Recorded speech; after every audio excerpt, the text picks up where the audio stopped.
Hi, I'm Charlie from Organic English, and I'm here to help you become more fluent in English. So today, I want to talk about two prepositions of time, for and since, and how to use those correctly. Remember to look in the description.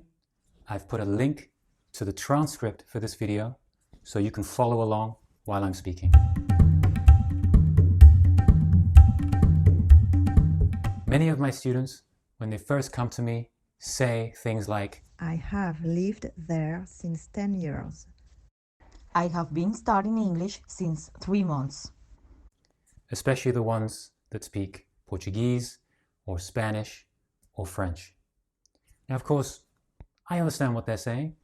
Everybody will understand what they're saying. But if you want to be more accurate, then you need to say, I have lived there for 10 years. I have been studying English for 3 months. In this video, I'm going to explain why that is and give you lots of examples to help you remember. We use for and since to answer the question, how long? What's the difference between for and since? The short version. We use for a time interval. For tells us the length of time. For example, I have lived in Miami for 3 years. How long have I lived in Miami? For 3 years. We use since with a fixed point in time.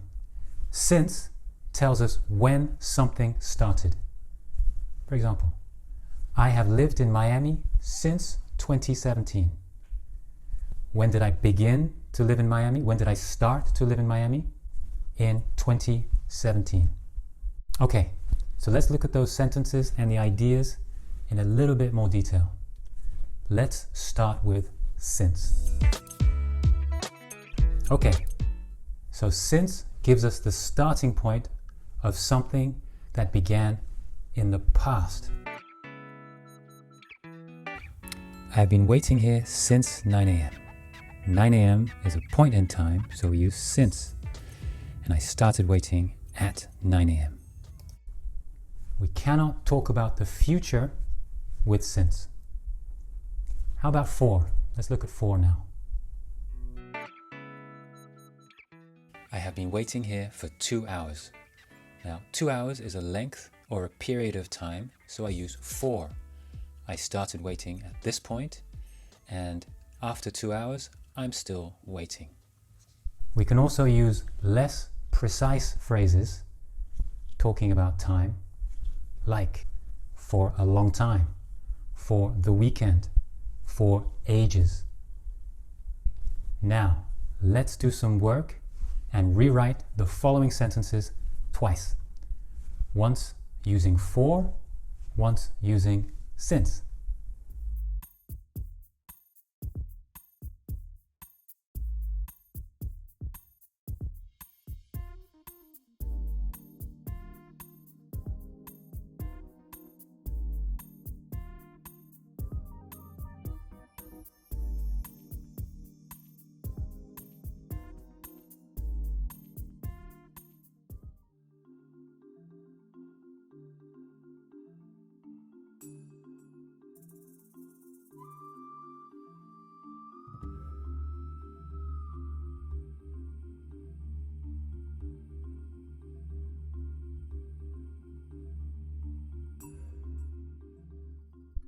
Great job. Well done. Don't forget to check in the description below. I have a link to a cheat sheet on how to use for and since. I have another quiz so you can test your understanding. And there is also the transcript so you can follow along as I speak. Don't forget to go to organicenglish.club. There you can sign up for my newsletter. Subscribers will get cheat sheets, mini lessons, and video updates straight to their inbox. This is Charlie from Organic English. Thank you very much for watching, and see you next time.